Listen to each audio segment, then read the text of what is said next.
Hey you, I'm Ali Amo, and this is the A Lease On Life podcast. If you've been playing along, I've been going through the cycles that I talked about in my book, which are the most common ones that we're all stuck in on some level or another. And I'll be reading from chapter 4 of my book, Detangling the Web of Life, the complete guide to understanding you and everyone else. And we're looking at a very common cycle, which has a bit of a spectrum. And it's all about your relationship to change, your relationship with happiness. And it's part of the environment chapter. So that's looking at the foundation strand, which is relationships and environment in the web of life.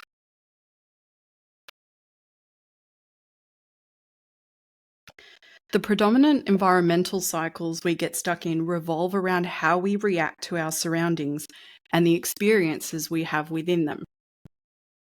They tend to function in some way and on some level for all of us. The most popular two are like fireworks. Just when you think they've finished, the next one's about to pop off. These cycles just start going off at specific stages in life too, and identifying the bug or the core experience that started it can be tricky. You may not notice when you're stuck in either of these cycles, but those closest to you will see it clear as day. The cycle of change might sound positive and uplifting, but it has the opposite effect on your life. It's based on happiness, but always keeps it at a distance. So you are forever on the chase. I was in a relationship with someone stuck in this cycle. I married him as well. He had this belief that he'd be happy once he reached a higher status or level in our relationship. He was never content and kept expecting the next stage or step forward in life to bring him happiness. There were massive fireworks going off every year, like it was New Year's Eve, and still, it made no difference.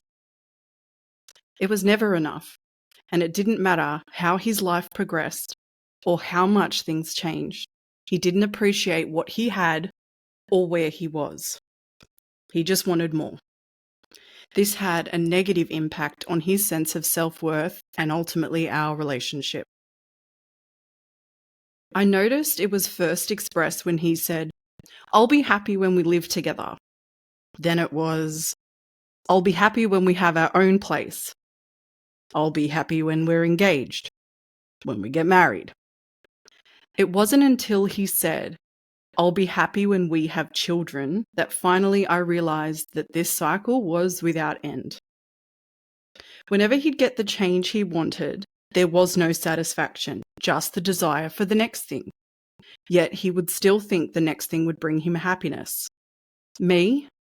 I was always happy with each new experience of our lives and in our relationship, especially when we got divorced.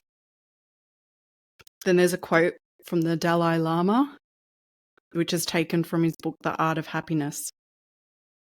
"Happiness is determined more by one's state of mind than by external events."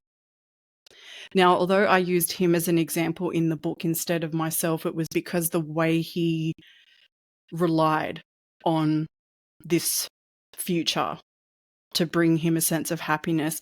It's not that I've never experienced this cycle, as I said, this spectrum, because there's, two very different extremes about change. When I find myself repeating this cycle, it's mostly to do with the business, but I try to enjoy the experience that I'm in at any given time and see the beauty and the value of it, whether it's giving me peace and freedom or whether it's excitement at the next thing coming up, because there's always a little bit of fear of the unknown for me. Even though teaching is my jam and I've been doing it for so long, it shouldn't be something that gives me any sense of fear. And at the time when I'm doing something new, like teaching a workshop or running a masterclass, something of that nature, in the moment, it's like a walk in the park. But sometimes leading up to it, I'll have a little bit of doubt or a little bit of fear. And so I think to myself, I'll feel a lot better, like I'll be relieved once it's finished. But I have too many ideas going into that I'm not sure, I'm not clear on which way I'll go. So I just tend to go with the flow. But I don't try to have this, I'll be happy when I run masterclasses. I'll be happy when I run a workshop. So the next thing I'm doing, other than running free masterclasses on the reg, I'm looking at doing more workshops. But I know none of them will be the same because I tend to wing it and go with the flow of the energy and the people in the space. But in the past, I remember being at uni and thinking I'll be happy when I graduate.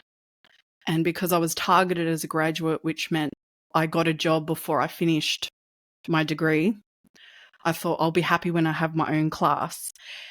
And then it was, I'll be happy when I'm teaching this grade. I'll be happy. And I noticed that I was doing it. And when you always project your happiness on some future event, the tendency is once you do get it, it doesn't give you the satisfaction and the joy. You end up chasing more.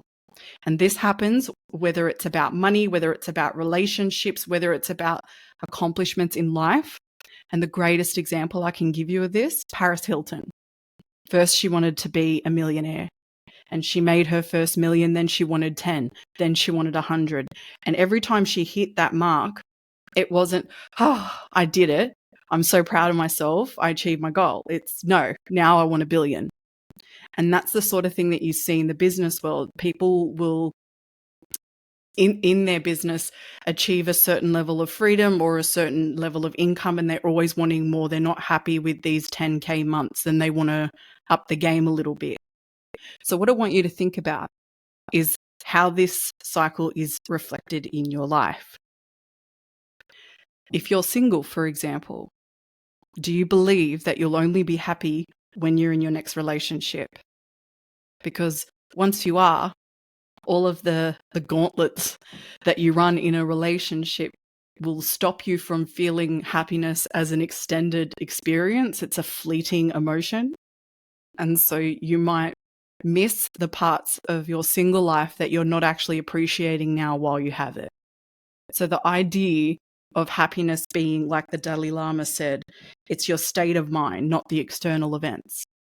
But we tend to, and I tend to, look at the external events as the measure of happiness and not how you feel inside at any given time. So have a think about, in your life, what about your life are you happy with right now?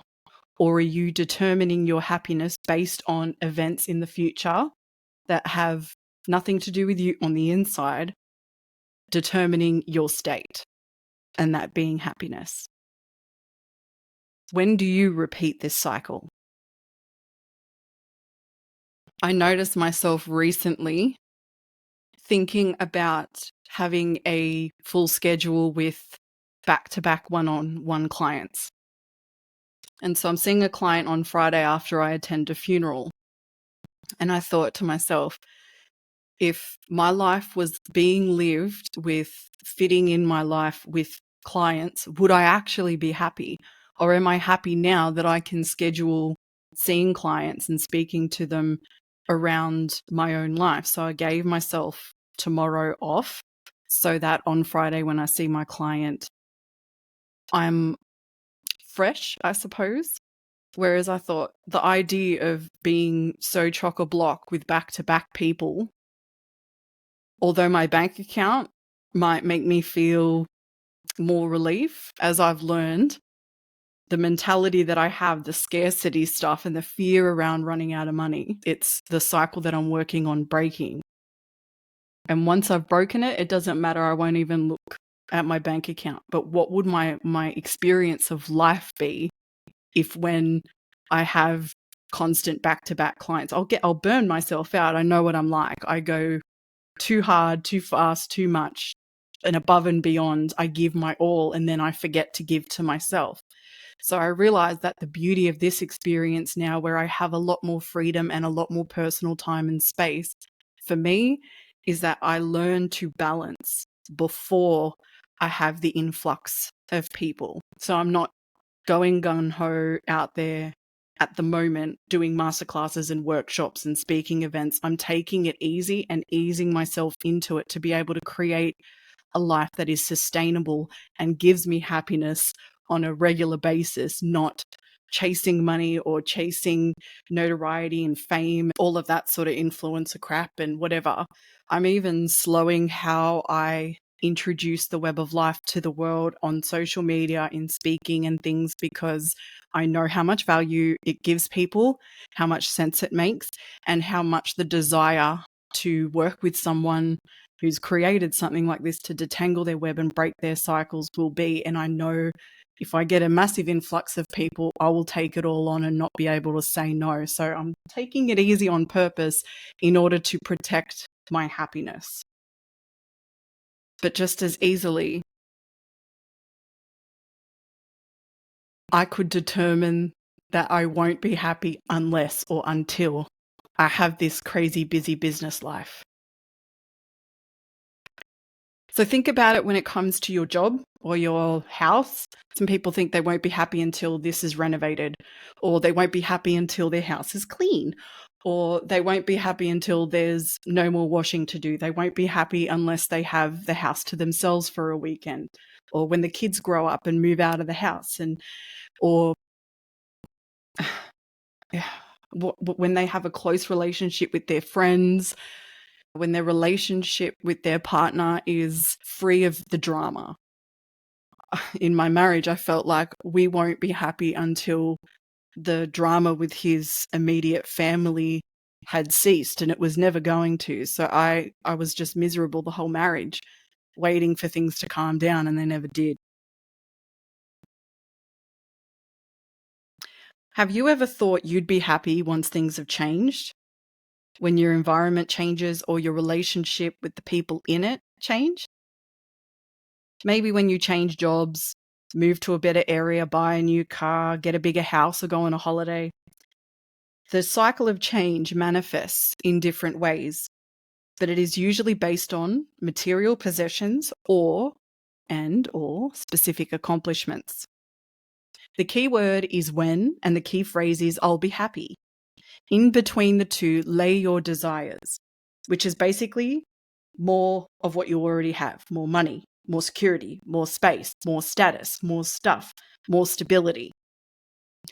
So many people on social media are not happy with, say, their TikTok followers, or how many likes that they get and how many comments.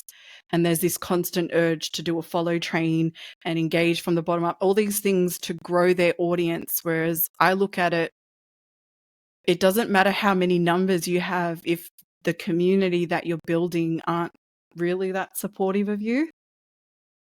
Yeah, you might have the numbers on your follow account, but are they actually following you properly? Are they watching your videos? Are they engaging with your content? Are they learning and growing? Are you giving them value?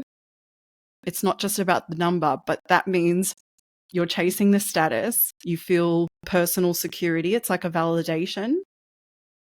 And doing things to grow your social media, your influence, whatever. I'm not saying that it's a bad thing, but if you look at the motivation and the desire in it, there's this, I won't be happy until every post I have gets at least this many views, 1,000 or whatever the thing is. And so I don't jump on those things because I'd rather authentically growing rather than doing it for the validation. I know what I teach and what I have is worthy of people's attention, and the right people will find it when they need to and get from it what is necessary for them to learn and grow and evolve our consciousness collectively. But have a think about how you feel about your social media, your numbers, and if that gives you a sense of happiness or you're always looking for more. There's this whole thing about people, say, for example, on Instagram with over 1 million followers, and their posts get a lot of likes and comments, and they're not happy though, even though that's what they originally wanted, because it's not amounting to sales in their business or the promotions that they get from brand deals and navigating that. Although that's what they wanted when they've gotten it, they're not happy because they want more. So there's a lot of ways that this cycle actually manifests, and the idea is for you to figure out how this cycle is repeated by you in your own life.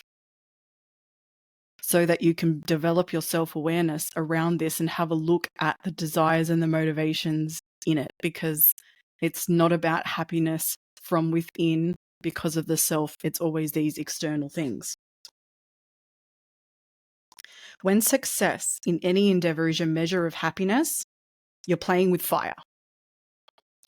Letting external circumstances decide your internal state leaves you wide open for 3-degree burns. Let me try that again. When success in any endeavor is your measure of happiness, you're playing with fire. Letting external circumstances decide your internal state leaves you wide open for 3rd-degree burns. The trap of this cycle is the belief that you can't be happy until things change, which causes 2 unavoidable side effects. You confuse what you want with what you need, and then once you get what you want, the next thing you need appears. You'll always be chasing happiness, thinking it'll come after the next set of fireworks. Meanwhile, the smoke is still settling from the last set, yet you don't feel any different. Unlike the one that keeps you pushing for change, the cycle of stagnation is the total opposite. You resist change altogether and prefer or demand that everything stay the same. After all, life is just easier that way. So we're talking comfort zones, right?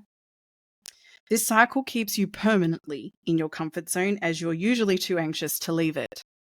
No reason is good enough to even try.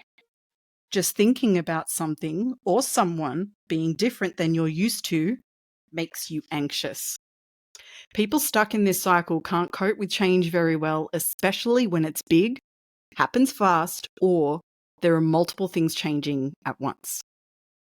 If you're given the opportunity to say no, you will. You'll still say no even when you don't have a say or a choice in the matter. You will even fight against changes that have nothing to do with you.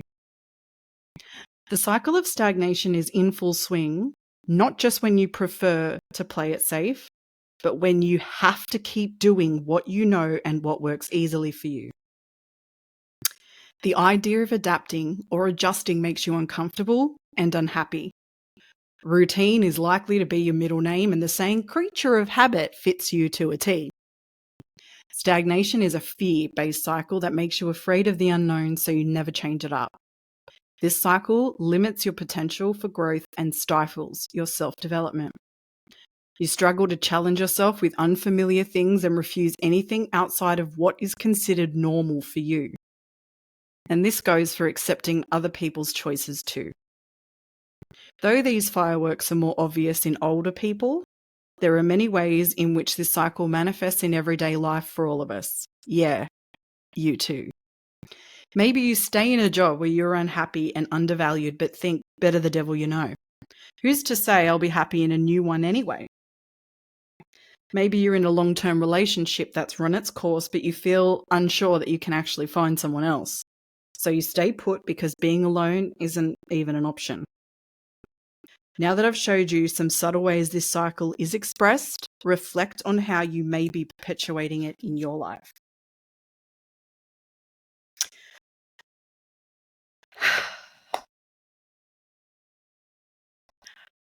A part of me, this is why I say it's like a spectrum, these 2 cycles, all to do with change and happiness, because as you saw me express, I just went full circle in one of my cycles live on the podcast. But ultimately, I have the cycle of stagnation when it comes to business growth. I am very afraid of it. I'm afraid of what my life will look like. I'm afraid of what will happen with my relationships when I don't have the freedom and the time to be able to nurture them and connect with people outside of my house, basically. If I don't have time for phone calls, which has already started happening, or you know what it's like when you try to schedule with friends and you think, yeah, I'm free in 2 weeks, and then they're not free for a month, and then you look and you're like, no, I'm not free for 2 months. It's 2 weeks or nothing. And then 6 months go by, you haven't seen each other. I'm actually afraid of my life being like that with everybody. I don't have time to see my family. I'm working on public holidays because people on the other side of the world don't have the same public holidays. So This is why it's all about the balance for me, and learning how to nurture the self and the freedom and the time to connect now, so that when I do go gung-ho and I'm out there doing stuff all the time and I'm getting a constant influx of people and my schedule is so jam-packed, it's like I don't even have time to fart. I've got to schedule that shit. I've done the work to ensure that the growth is sustainable and the way I run things works for me. So you've got to learn to prioritize your connections and navigate, because ultimately I'm happy when I'm connecting with my people. I don't know, I'm sure you're the same, right? So when I'm looking at my own cycles in terms of this, I notice the cycle of change stopping me from doing the things I need to do for growth. And I also notice a cycle of stagnation keeping me from doing those things. That's just me personally. But what about you? Are you in a job you don't like? You're living in an environment that you're unhappy with? You're in a relationship you know you need to let go of, but the fear stops you? Do you think that when you travel the world, go on that next holiday or whatever, that's going to make you happy? It might at the time, and the build up to going might. But take it from someone who's been to 27 countries and chased adventure around the world. When I come back, life was still the same cycle over and over again. And yeah, I went back to work as the teacher who just skydived over the Swiss Alps, but that didn't change how I approached every day. See, there you go. That's me stuck in that cycle too, when I was traveling the world. And that's why doing those little practices that make you happy, for me, that's yoga. And as much as it can be a negative cycle on its own, the binge watching of stuff, there's a few shows that force me and my partner to have to watch it once a week because it's only released that way. And although we're so used to that convenience, I find so much joy in the excitement of like, tonight's the night we can watch that show or that show. So little things like that give me happiness as well. So have a think about your life, the things you do to influence your happiness as a mental state. And even if it does have anything to do with external things, instead of chasing happiness, can you just be happy with where you are, how you are, who you're with, what you're doing now? What are the things about your current life that make you happy? Because those things may change when the thing that you're chasing is caught. And you won't realize it otherwise until it's too late. So thanks for being here with me for this ep. New ones will come out to you every other Thursday. If you'd like to get a copy of the book, the link will be in the show notes, but I implore you to download your free PDF of the Complete Web of Life philosophy at www.weboflife.au. Don't forget to follow me on socials, not for my subscribe account and for attention, but because you want to keep up to date with all things Ali Ammo and keep adding value to your life with the content that I provide. So much love for you. And even if this podcast episode made you happy listening to it, I'm happy that I can be that external event to cause you some happiness. But I'd like you to be happy with the life that you live and the person you are regardless. You take it easy, beautiful people. You'll hear from me soon.